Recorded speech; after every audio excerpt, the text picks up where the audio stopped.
Haleluya. Amen. Nongeye gushima Imana yongeye kumpa imbaraga. Je remercie Dieu qui m'a encore donné la force, kugira ngo abantu babumve icyo ibashakaho. qui accepte à ce que je parle de sa part et que son peuple puisse écouter sa volonté. Haleluya. Imana ibaho ubugisha kandi ikomeze kubitaho muri byose. Que Dieu vous bénisse, qu'il prenne soin de vous dans tout domaine. Mpagaze ahantu nongera kubibutsa yuko dufitanye n'Imana urubanza. Nous avons un procès avec Dieu. Nicyo gituma yohereje umwana wayo Yesu Kristo. C'est pour ça qu'il a envoyé son Fils unique, kugira ngo abashe kuducungura. pour qu'il puisse nous sauver. Yemeye kubabazwa ku bwawe no ku bwanjye kugira ngo tuzahabwe ubugingo buhoraho. Il a accepté de subir des souffrances afin que toi et moi puissions avoir la vie éternelle. Nta excuse n'imwe mu gihe tudakora ibyo Uwiteka ashaka mu maso yayo. Il n'y aura pas d'excuse si on n'arrive pas à accomplir la volonté de son Père. Imana ibagirire neza. Que Dieu nous fasse du bien. Reka dusome ijambo riboneka muri Mika. Murihangana cyane ndaza gusoma kuko turabikeneye muri iki gihe cya none. Dukeneye gusoma ijambo ry'Imana kugira ngo turusheho kumenya ubwiru bw'Imana. Vous allez m'excuser, on va lire beaucoup de versets aujourd'hui car c'est très indispensable pour nous ces derniers temps, car on a besoin d'entendre et d'écouter la volonté du Père. Kuko hari bamwe bazi ko Yesu ngo yabirangije. Parce qu'il y en a ceux qui croient que Jésus a tout fini, a tout accompli. Ariko natwe hari icyo natwe tugomba gukora kugira ngo tuzabashe kujya mu bwami bw'Imana. Mais la Bible dit qu'il y a notre part du gâteau pour afin voir le Seigneur au dernier jour. Yesu yaje kutwereka inzira tugomba kunyuramo. Jésus est venu nous montrer le chemin à prendre. Reka dusome mu izina rya Yesu. On va lire au nom de Jésus. Mika igice cya 6 turasoma ku murongo wa mbere tugeze ku murongo wa 8. Michée 6, 1 à 8. Umutwe w'amagambo uravuga ngo iby'Imana ishaka ku bantu bayo. Le titre dit la volonté de Dieu sur son peuple. Ngo noneho nimwumve icyo Uwiteka avuga ati: haguruka uburane imbere y'imisozi, udusozi twumve ijwi ryawe. Mwa misozi mwe namwe mfatiro z'isi zitajegajega, nimwumve kuburana k'Uwiteka, kuko Uwiteka afitanye urubanza n'ubwoko bwe kandi azaburana na Isirayeli. Yewe bwoko bwanjye, nakugize nte? Icyo ntakuruhije ho ni iki? Ukimpamye. Ndakuzamuye nkuvana mu gihugu cya Egiputa, ndakurokora ngukura mu nzu y'uburetwa, nohereza Mose na Aroni na Miriyamu imbere yawe. Yemwe mwa bwoko bwanjye, noneho mwibuke icyo Balaki umwami w'i Mowabu yagambiriye, nicyo Balamu mwene Beori yamushubije. Mwibuke uhereye i Shitimu ukageza i Gilugari, kugira ngo mumenye ibyo gukiranuka Uwiteka yakoze. Mbese nditwara ku Uwiteka ngapfukamira Imana isumba byose nyituye iki? Nayitwaraho njyanye ibitambo byoswa n'inyana zimaze umwaka? Aho Uwiteka yakwemera amapfizi y'intama 1000 cyangwa imigezi y'amavuta yerayo inzovu? Ese natanga imfura yanjye ku gicumuro cyanjye, imbuto y'umubiri wanjye nkayihonga ku cyaha cy'ubugingo bwanjye? Yewe mwana w'umuntu we, yakweretse icyiza icyo ari cyo. Icyo Uwiteka gushakaho ni iki? Ni ugukora ibyo gukiranuka no gukunda kubabarira no kugendana n'Imana yawe wicisha bugufi. Amen. En français, s'il vous plaît. Michée, chapitre 6, versets 1 à 8. Écoutez, je vous prie, ce que dit le Seigneur. Accuse devant les montagnes et que les collines entendent ta voix. Écoutez, montagnes, l'accusation du Seigneur. Écoutez, immuable fondation de la terre. Car le Seigneur accuse son peuple. Il est en litige avec Israël. Mon peuple, que t'ai-je fait? En quoi t'ai-je fatigué? Réponds-moi. Car je t'ai fait monter d'Égypte, je t'ai libéré de la maison des esclaves, et j'ai envoyé en avant de toi Moïse, Aaron et Myriam. Mon peuple, souviens-toi, je te prie, de ce que projetait Balak, roi de Moab, et de ce que lui répondit Balaam, fils de Béor, depuis Chittim jusqu'à Gulgal, afin que tu saches ce que le Seigneur fait pour la justice. Avec moi, avec quoi me présenterai-je devant le Seigneur? Avec quoi m'inclinerai-je devant le Dieu d'en haut? Me présenterai-je avec des holocaustes, avec des taurillons d'1 an? Le Seigneur agréera-t-il des milliers de béliers, des dizaines de milliers de torrents d'huile? Donnerai-je mon premier-né pour ma transgression? Donnerai-je le fruit de mon ventre pour mon propre péché? Il t'a fait connaître, ô humain, ce qui est bon. Et qu'est-ce que le Seigneur réclame de toi, si ce n'est que tu agisses selon l'équité, que tu aimes la fidélité, que tu marches modestement avec ton Dieu. Amen. Alléluia.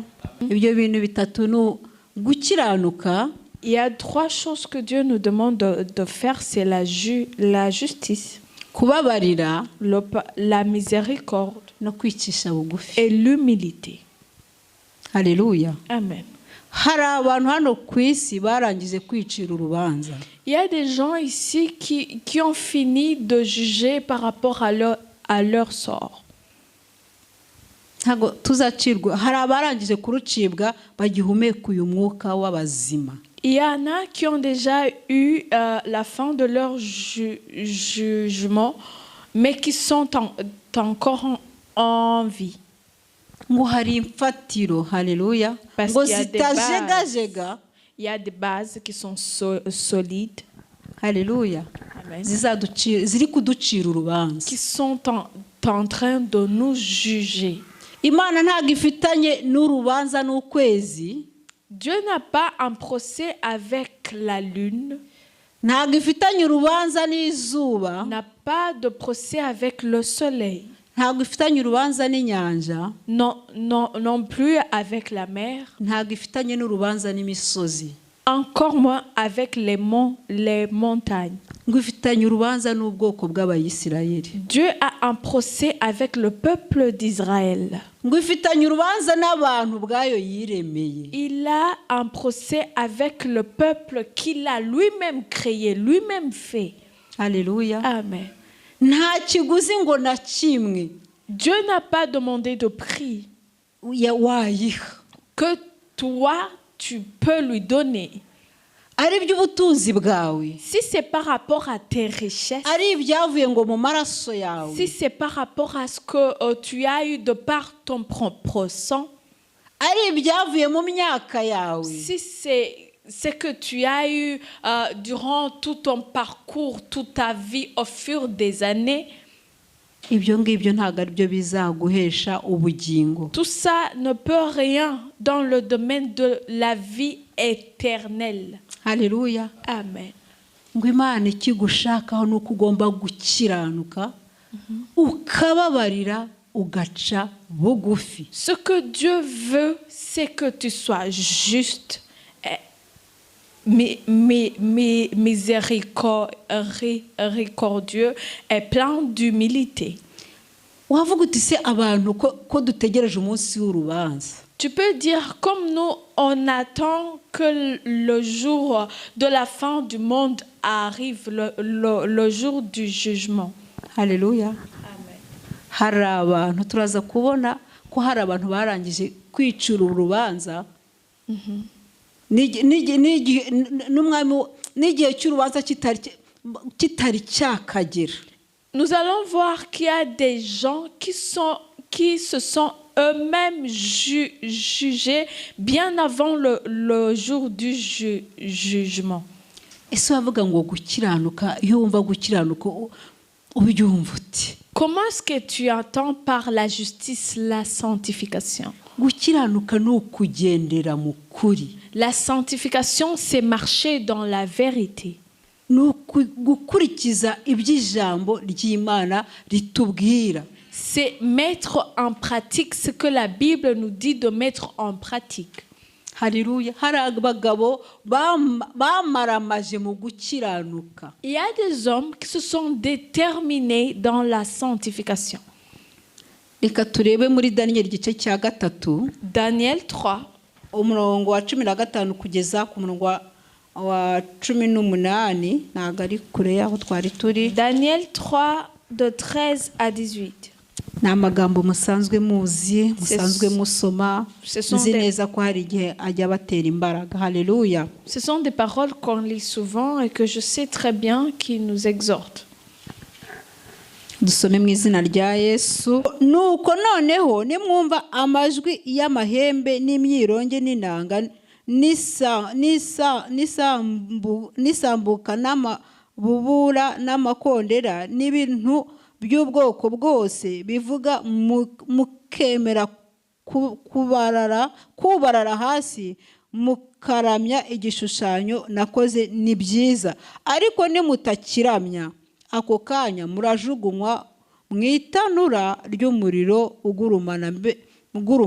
Mbese Imana iri bubankize amaboko yanjye ni iyihe? Saduraka na Meshaki na Abedinego basubiza umwami bati, Nebukadinezari, nta mpamvu ituma tugusubiza iryo jambo. Niba ari byo, Imana yacu dukorera ibasha kudukiza mu itanura ry'umuriro ugurumana, kandi izadukiza ukuboko kwawe Nyagasani. Ariko naho itadukiza, Nyagasani, umenye ko tutari bukorera imana zawe, habe no kuramya icyo gishushanyo cy'izahabu wakoze. Versets 15 à 18.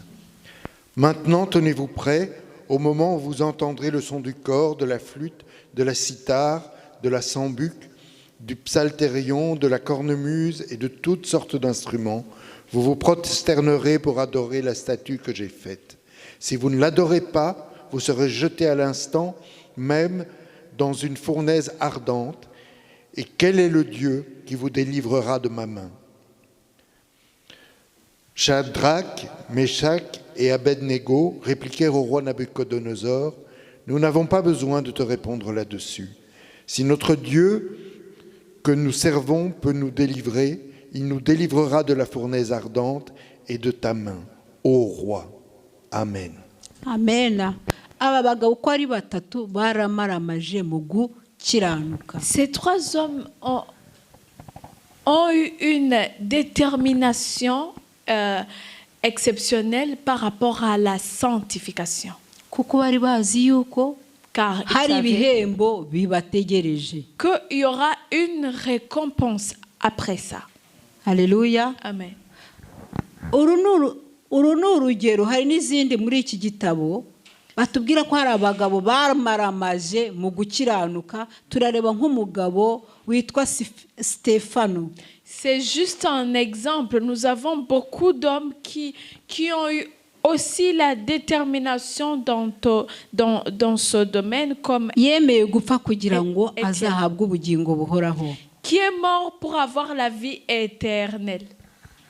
Étienne. Tugiye kureba n'abandi bagurishije gukiranuka kwabo bamaze kukugurisha babonye ibihembo byabo. Et nous allons voir aussi d'autres hommes qui ont préféré donner leur justice en échange de quelque chose. La sanctification en échange de vendre la sanctification de leurs âmes en échange de quelque chose d'autre.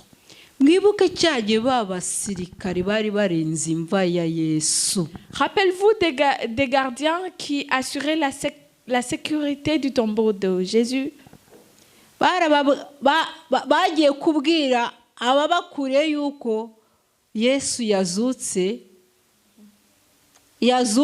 babaha ibiguzi byo kugurisha ukuri babona ibihembo.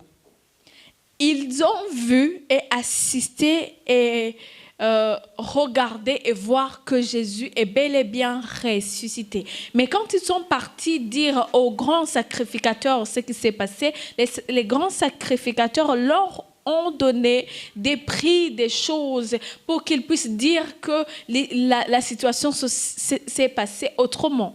Hari igihe tugurisha ukuri kubwo gukunda iby'isi. Souvent, on vend la vérité en échange du bien matériel. Alléluia. Amen. Reka tubisome mu gitabo cya Matayo igice. C'est Matthieu 28 de 11 jusqu'à 15. Alléluia. Dusome mu izina rya Yesu. Ngo bakigenda bamwe muri babarinzi bajya mu murwa babwira abatambyi bakuru ibyababaye byose. Bateranira hamwe n'abakuru bajya inama baguririra abasirikari feza nyinshi bati mujye muvuga muti abigishwa be baje nijoro dusinziriye baramwiba.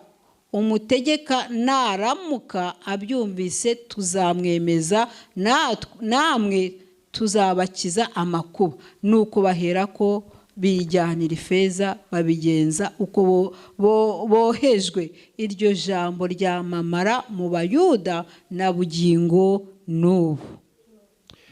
Matthieu chapitre 28 versets 11 à 15.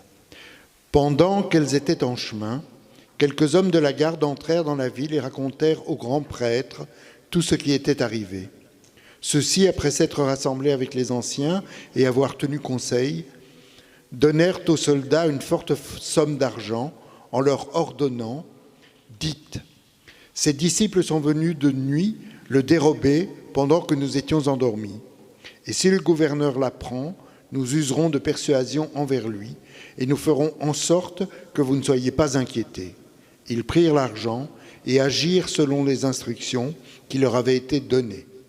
Et cette histoire s'est propagée parmi les Juifs jusqu'à ce jour. Amen. Alléluia. Niyo mpamvu Imana ifitanye urubanza n'abantu bayo. C'est pour ça que Dieu a un procès avec son peuple. Aba bagabo bagurishije ukuri. Gukiranuka kwabo barakugurishije. Ces hommes ont vendu la vérité, leur justice et leur sanctification, la libération de leurs âmes. Kugira ngo babone ubutunzi bwo muri iyi si. Afin d'avoir des biens matériels.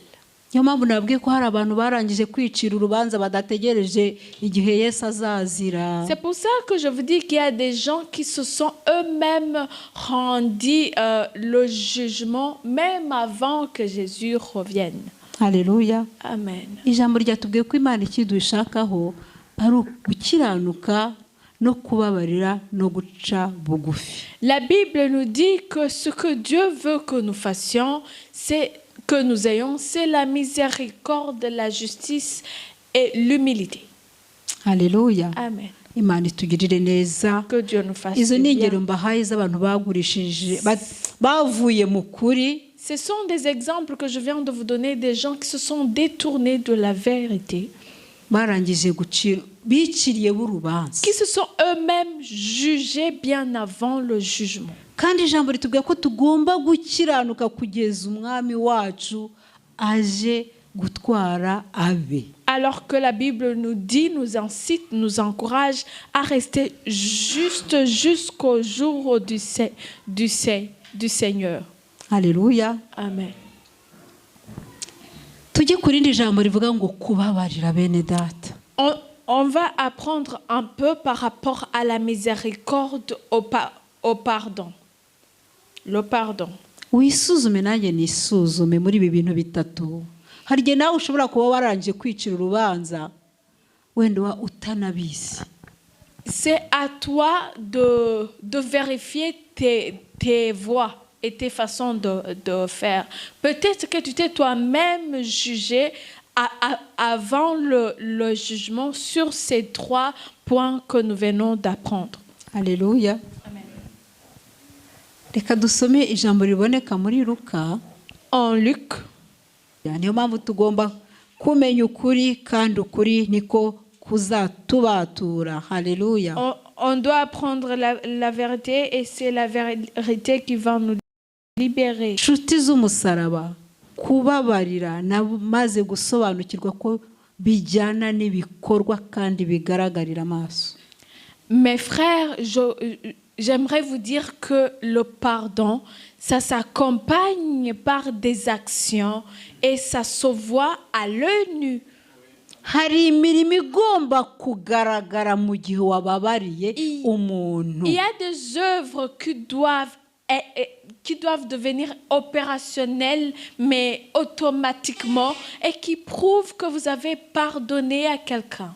Ntabwo ari kubivugisha uyu munwa gusa. C'est pas de le dire juste avec les mots. Ibyo biroroshye ntawe utabishobora. Dire je te pardonne, tout le monde peut le faire. Alléluia. Reka Amen. dusome mu izina rya Yesu. On va lire au nom de Jésus. Igice cya 15 umurongo wa 11 jusqu'à 24. Désolé, c'est Luc chapitre 15 de 11 à 24. Ngo umutwe uravuga ngo umugani w'umwana w'ikirara. La titre c'est l'adage de l'enfant incrédule.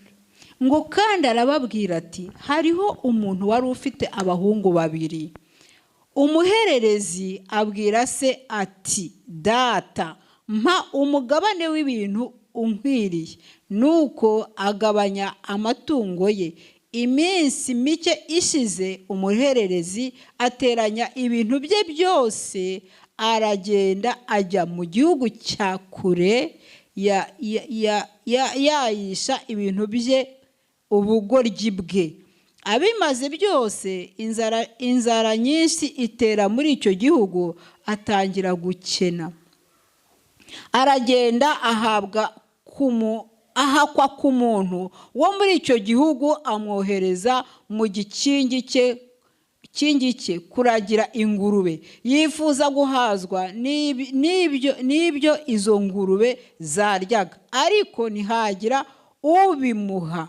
Nuko yisubiyemo aribwira ati abagaragu ba data ni benshi kandi bahazwa n'imitsima bakayisiga, naho nge inzara insinze hano. Reka mpaguruke njye kwa data mubwire nti data nacumuye kuyo mu ijuru no mu maso yawe, ntibikwiriye kwitwa umwana wawe, mpaka mbe nk'umugaragu wawe. Arahaguruka ajya kwa se. Agitunguka kure se aramubona, aramubabarira, arirukanka aramuhobera, aramusoma. Uwo mwanya aramubwira ati data nacumuye kuyo mu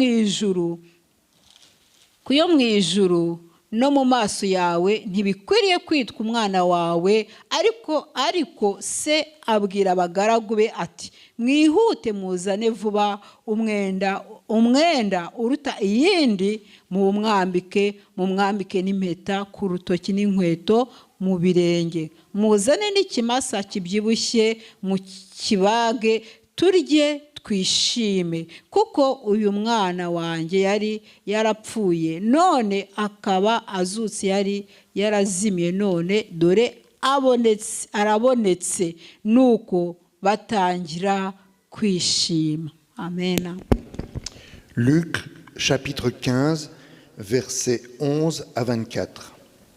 Il dit encore, un homme avait 2 fils. Le plus jeune dit à son père, Père, donne-moi la part de fortune qui doit me revenir. Le père partagea son bien entre eux. Peu de jours après, le plus jeune convertit en argent tout ce qu'il avait et partit pour un pays lointain, où il dilapida sa fortune en vivant dans la débauche. Lorsqu'il eut tout dépensé, une grande famine survint dans ce pays, et il commença à manquer de tout. Il se mit au service d'un des citoyens de ce pays, qu'il envoya dans ses champs pour y faire paître les cochons. Il aurait bien désiré se rassasier des caroubes que mangeaient les cochons, mais personne ne lui en donnait. Rentré en lui-même, il se dit « Combien d'employés chez mon père ont du pain du reste, alors que moi, ici, je meurs de faim. Je vais partir, j'irai chez mon père, et je lui dirai « Père, j'ai péché contre le ciel et envers toi. Je ne suis plus digne d'être appelé ton fils. Traite-moi comme l'un de tes employés. » Il partit pour rentrer chez son père. Comme il était encore loin, son père le vit et fut ému. Il courut se jeter à son cou et l'embrassa. Le fils lui dit « Père, j'ai péché contre le ciel et envers toi. Je ne suis plus digne d'être appelé ton fils. » Mais le père dit à ses esclaves « Apportez vite la plus belle robe et mettez-la lui. Mettez-lui une bague au doigt et des sandales aux pieds. Amenez le veau engraissé et abattez-le. Mangeons, faisons la fête, car mon fils que voici était mort et il a repris vie, il était perdu et il a été retrouvé, et ils commencèrent à faire la fête. Amen. Amen. Haleluya. Musomye iyi nkuru hari aho mwumvishe ko ari se washakaga kubaha heritage? Quand vous lisez cette histoire, avez-vous entendu quelque part que c'était la volonté du Père de donner au Fils son héritage? Umwana yateye se hejuru C'est l'enfant qui a pressé son père amwaka umugabane. et qui lui a demandé « Hey papa, donne-moi ma part. » Haleluya. Ubutunzi yamuhaye Toute la richesse que le père lui avait donnée, yabumaze mu gihe gito. il a tout dilapidé dans un poussière de temps. Ese ubwo butunzi ko twasomye ijambo hari ubwo yigeze ahesha Imana icyubahiro? Par rapport à la parole, vous pensez qu'il a rendu gloire à Dieu dans les richesses que le Père lui avait données? Cyangwa yakoze ibyangwa n'amaso y'Uwiteka? Ou bien il a fait des choses que Dieu voit qu'ils sont mauvaises? Imana iduhe imbaraga. Navuze ko nzajya nsabira abantu imbaraga. Que Dieu nous donne la force. J'ai dit que je vais demander à Dieu pour les gens de leur accorder la force de continuer afin d'optimiser leur chemin. Aha turi ku ijambo kubabarira. Nous sommes sur le pardon, la miséricorde. Ijambo riratubwira ngo dutere ikirenge mu cya Kristo. Parce que la parole de Dieu dit de faire comme Jésus a fait, de mettre les pieds là où il les a mis. Yesu akiri mu isi yarakiranukaga. Quand Jésus était ici, il était juste et saint. Akanababarira. Il pardonnait. Kandi agaca bugufi mu byo yakoraga byose. Il était humble dans tout ce qu'il faisait, malgré qu'il était le roi. Alléluia. Amen. Uyu mwana ngo yageze aho ashaka kujya murabona inyamaswa y'ingurube. Vous voyez les cochons? Ni inyamaswa irya pe ntigina nahaga. C'est un animal qui mange. C'est très rare de voir qu'il est rassasié au point de ne plus vouloir, de ne plus avoir envie de manger. Ni inyamaswa urebye ukuntu iteye ubwoba. Ni inyamaswa irya n'ibyana byayo iyo yashonje. C'est un animal terrible qui, quand il a faim, il peut même manger les petits cochons. Uyu mwana w'umuhungu yagezeho ashaka ngo kurya nk'ingurube. Cet enfant est arrivé à un point qu'il avait l'envie de, si jamais je pouvais avoir une partie de la nourriture du cochon pour me rassasier moi. Ariko ngo ntago yabashije kubibona. Mais c'était pas facile non plus, il ne pouvait pas parce que c'était pour les cochons. Turabizi twe ku bantu babyaye iyo umwana ashaka ikintu ntago aguha amahoro. Pour les parents, nous savons très bien que quand un enfant veut quelque chose, il ne peut pas nous laisser en paix sans avoir eu la chose. Uruhuka ruko ubashe gukemura icyo kibazo cye. On a la paix que quand tout est résolu. Sinon, pas vraiment. Akomeza kujya arepeta mu matwi yawe. L'enfant répète à chaque fois, je veux ça, je veux ça. Hier, je t'avais dit que j'avais besoin de ça. Uyu mupapa ajya kugabanya ibi bintu abana be nawe yari yananiwe. Quand son père a pris la décision de donner à son fils sa part du gâteau, c'est parce que son fils avait répété à chaque fois, papa, je veux, je t'avais dit que je voulais.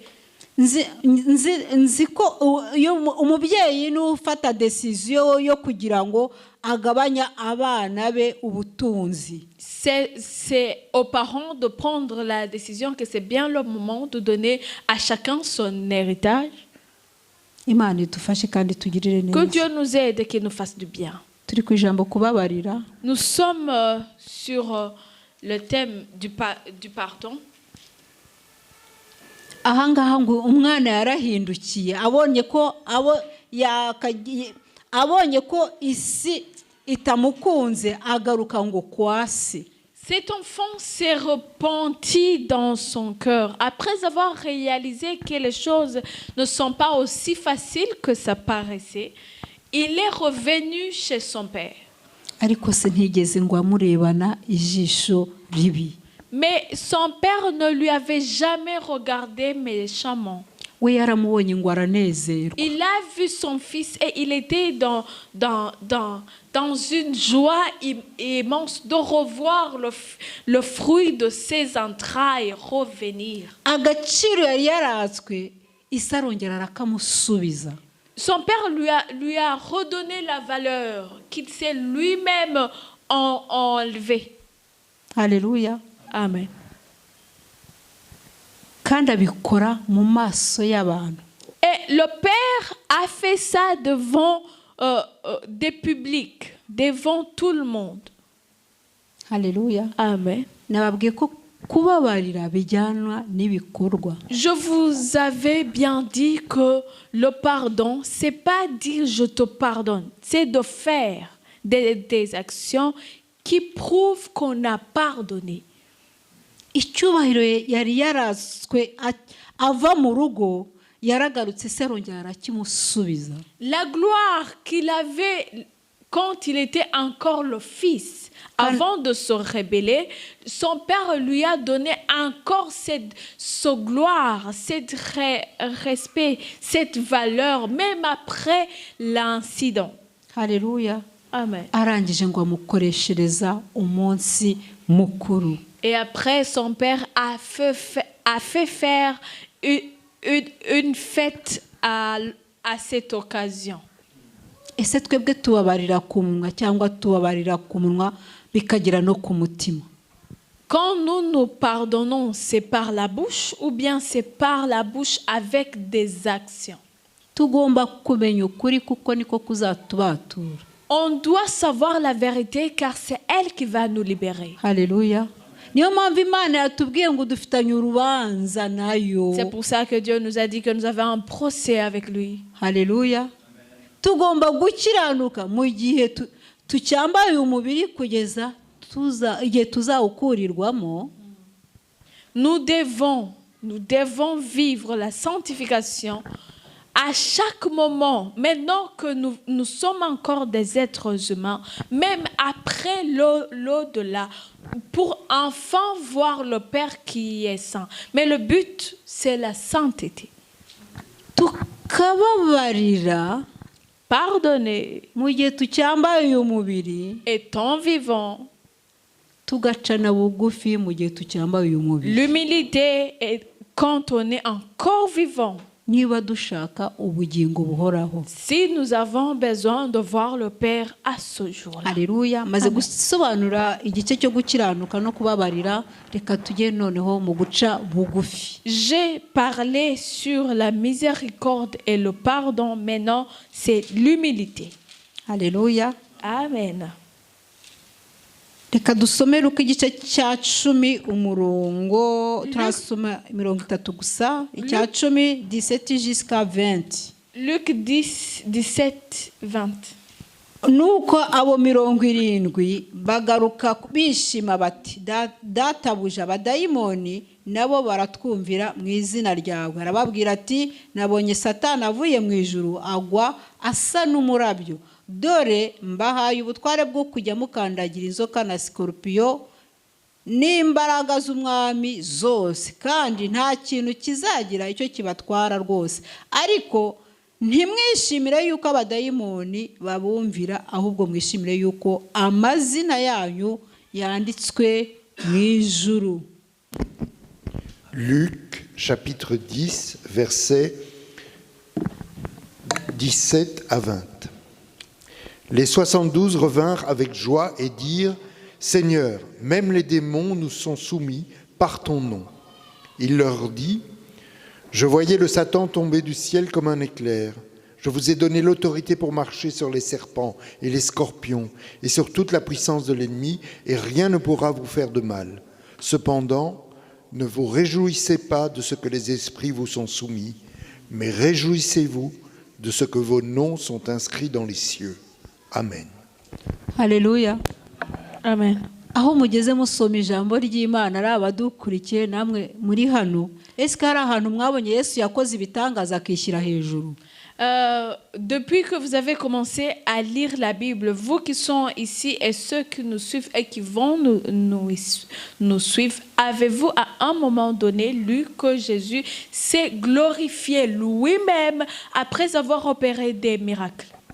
Abangaba baraje babwira Yesu ati urabizi ati twavuze mu izina rya abadayimoni baraduhunga. Jésus le roi ne s'était jamais glorifié, mais eux, quand ils ont opéré au nom du Seigneur, ils sont venus dire au Seigneur: écoute, nous là-bas, on a fait beaucoup de miracles. Alléluia. Amen. Yesu arababwira ati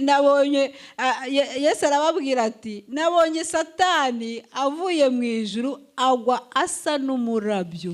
Et Jésus leur avait dit: écoutez, j'ai vu le Satan tomber comme un éclair. Ntabwo batubwira ko yaguye mu mazi. Le diable, la Bible ne nous dit pas qu'il est tombé dans la mer, non. Alléluia. Amen.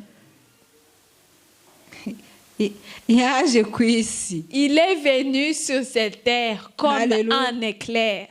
Ati ubutware narabubahaye. Et c'est Jésus maintenant qui dit: je vous ai donné à vous tout pouvoir. Ariko ntibibasinzirize. Mais ça ne doit pas faire objet de votre sommeil, de votre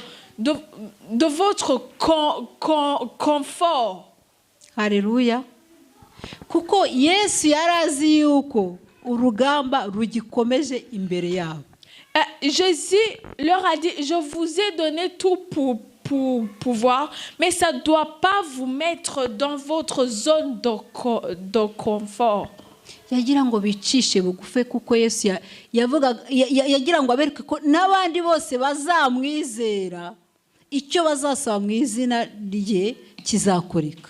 Jésus voulait leur montrer que la bataille n'est pas finie et que c'était pas jusque-là objet de louange, mais que c'était valable pour tous ceux qui allaient croire au nom de Jésus. Alléluia. Amen. Umuntu Imana iramukoresha. Dieu peut utiliser quelqu'un. Agashaka kujya hejuru y'Imana. Et comme ça, il veut se donner à lui-même, s'attribuer à lui-même la gloire au-delà, la gloire qui est au-delà de celui qui lui a donné la force d'opérer dans cette dimension. Agahita yibagirwa icyubahiro cy'Imana. Et la personne oublie pratiquement la gloire du Seigneur. Alléluia. Amen. Uramutse umubwiye ko atari wabikoze ari Imana yabikoze. Et si tu dis à cette personne qui fait des miracles que c'est pas lui, que c'est Dieu qui le fait à travers lui, il va se mettre en colère et faire des choses que tu ne t'attendais pas qu'il puisse faire. aba bigishwa baje bagendera hejuru. Ces disciples, quand ils sont venus, ils se croyaient au-delà, qu'ils avaient des ailes. Ils volaient pratiquement. Kuko Yesu yari azi ko urugendo rwabo rukomeje. Parce que Jésus savait bien que le bataille n'est pas encore fini, que ce n'est pas la fin. Ati ibyo ntibibakange ko abadayimoni babumviye. Et Jésus leur a dit, je ne vois pas en quoi vous vous étonnez que les démons vous ont fait ce que vous leur avez ordonné de faire. Ahubwo muharanire ko amazina yanyu yandikwa mu ijuru. Mais je vous conseillerais, vous, de faire tout pour que vos noms soient transcrits dans le livre de la vie. Alléluia. Turi muri ubu mubiri kugira ngo amazina yacu yandikwe mu gitabo cy'ubugingo. Nous vivons ici dans ce monde, mais le but c'est que nos noms soient transcrits dans le livre de la vie. Alléluia. Ima abazemera Yesu. Tous ceux qui vont accepter le Seigneur, ibyo bazamusaba byose azabibaha. il leur donnerait tout ce qu'ils vont demander. Alléluia. Birahari kugira ngo tubihabwe. Ces choses sont là pour nous. Ariko ikintu ugomba kurinda nuko izina ryawe rigomba guhora ryanditswe mu gitabo cy'ubugingo. Mais la chose la plus importante, c'est que ton nom soit transcrit dans le livre de la vie.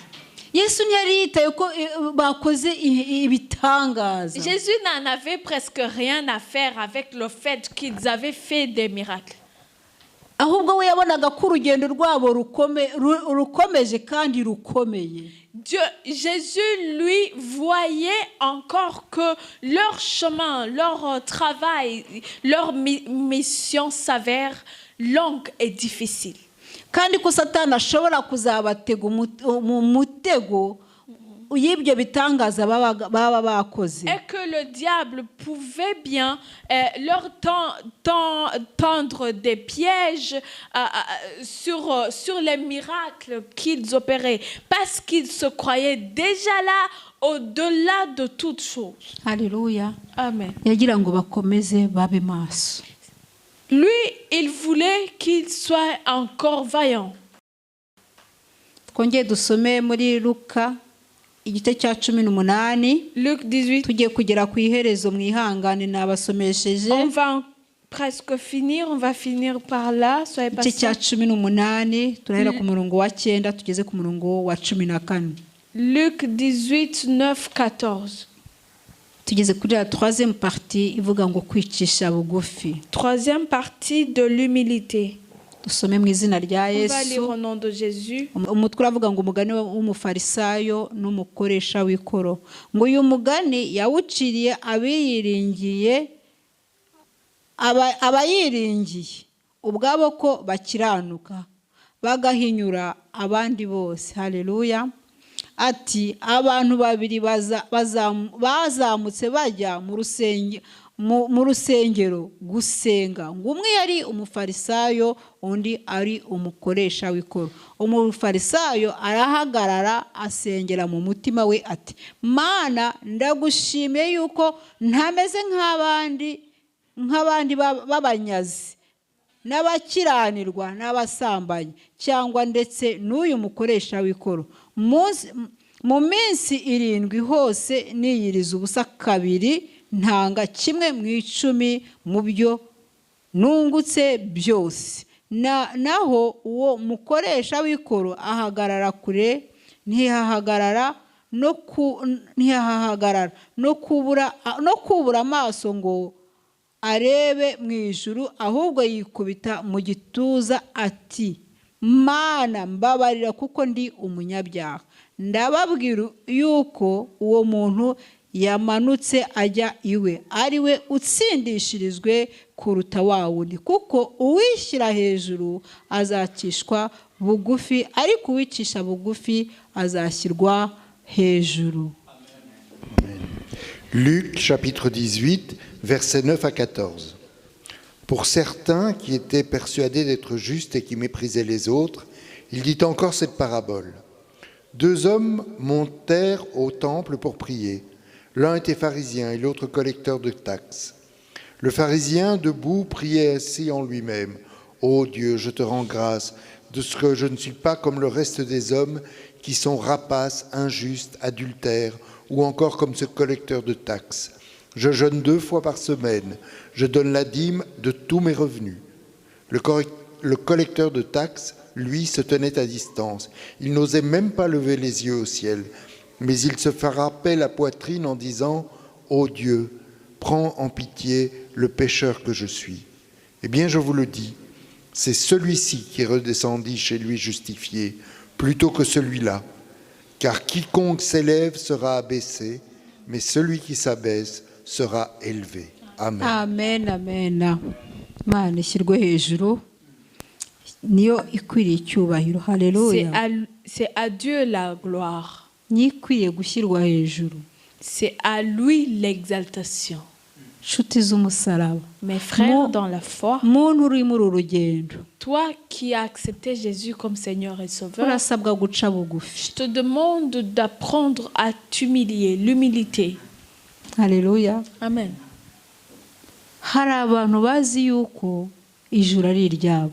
Il y a des gens qui croient que le ciel leur appartient, Bagahora mu rugendo rwabo bishyira hejuru. qui à tout moment se croient justes et supérieurs aux autres parce qu'ils sont justes selon eux.